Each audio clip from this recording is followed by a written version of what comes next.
लेकिन उसका डर और बढ़ता जा रहा था। वो डर गई और तेज चलने लगी। उसके दिल की धड़कनें तेज हो गई और उसे ऐसा लग रहा था जैसे कोई उसका पीछा कर रहा हो। उसने अपने कदम और तेज कर दिए, लेकिन उसका डर और बढ़ता जा रहा था। जैसे ही वो अपने घर के करीब पहुंची, उसने वो आवाज फिर सुनी, इस बार और भी पास से। यह आवाज इतनी तेज और भयानक थी कि राधा का दिल धड़कने लगा। उसने अपने चारों ओर देखा, लेकिन उसे कुछ भी नजर नहीं आया। उसका दिल जोर से धड़कने लगा। उसे ऐसा लग रहा था जैसे उसका दिल उसके सीने से बाहर निकल जाएगा।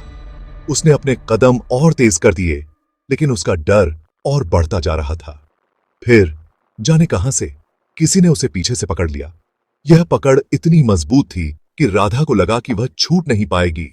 उसने चीखने की कोशिश की, लेकिन उसकी आवाज गले में ही अटक गई। राधा चीखी और मुड़कर पीछे देखा। उसने देखा कि एक रहस्यमयी शख्स उसे पकड़ रहा था।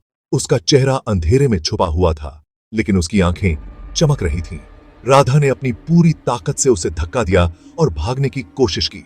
अंधेरे में उसे एक रहस्यमयी शख्स दिखा। उसका चेहरा तो नहीं दिख रहा था, लेकिन उसकी आंखें,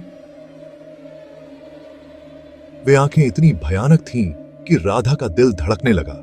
उसने अपनी पूरी ताकत से उसे धक्का दिया और भागने की कोशिश की। उसका चेहरा तो नहीं दिख रहा था, लेकिन उसकी आंखें, वे आंखें इतनी भयानक थीं कि राधा का दिल धड़कने लगा। उसने अपनी पूरी ताकत से उसे धक्का दिया और भागने की कोशिश की। चमक रही थी और सीधे राधा को घूर रही थी। राधा ने अपनी पूरी ताकत से उसे धक्का दिया और भागने की कोशिश की, लेकिन वह शख्स उसे छोड़ने को तैयार नहीं था। उसने राधा को और भी मजबूती से पकड़ लिया। अगला क्या होता है जानना चाहते हो? क्या राधा उस रहस्यमयी शख्स से बच पाएगी? क्या वह अपने घर सुरक्षित पहुंच पाएगी, या फिर उसे किसी और भयानक सच्चाई का सामना करना पड़ेगा? जानने के लिए बने रहिए हमारे साथ। दूसरे पार्ट के लिए तैयार रहो।